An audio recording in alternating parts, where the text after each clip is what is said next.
Hi, my name is Chelsea Mason, and I'll be answering the discussion question for Module 12.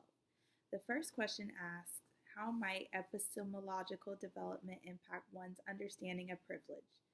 Well, we know that epistemological development and intellectual development revolves around how we understand, perceive, and find meaning from our experiences, which was stated by Patton et al. So basically, we use our experiences and environments to understand and interpret. We each have unique experiences, which results in us having different outlooks, understandings, and perceptions. And this helps us understand the concept of privilege. As we learned earlier this semester, privilege, as defined by Patton et al., is an unearned advantage an individual or group of people will experience due to their identities and the intersectionality of those identities. Privilege is often unnoticed by those who hold privilege because of how their privilege impacts their experiences. They might be oblivious to what someone else experienced might be, and this is true in many cases.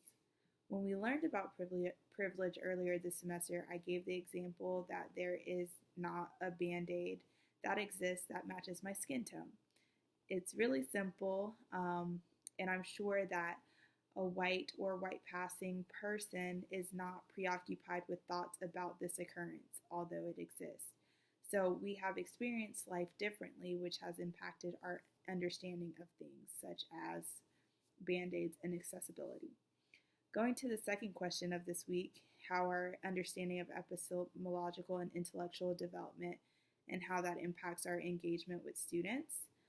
So I'll comment on Perry's theory, which outlines positions on a continuum, which is very interesting to me. It reminds me that our students are continuously growing and learning and understanding the positions from duality to commitments. We can find our students all along that spectrum. Duality, multiplicity, and relativism. I think as professionals, we are privileged that we get to see our students grow and transition through these positions. And I realize that no journey starts on the same place or looks the same throughout.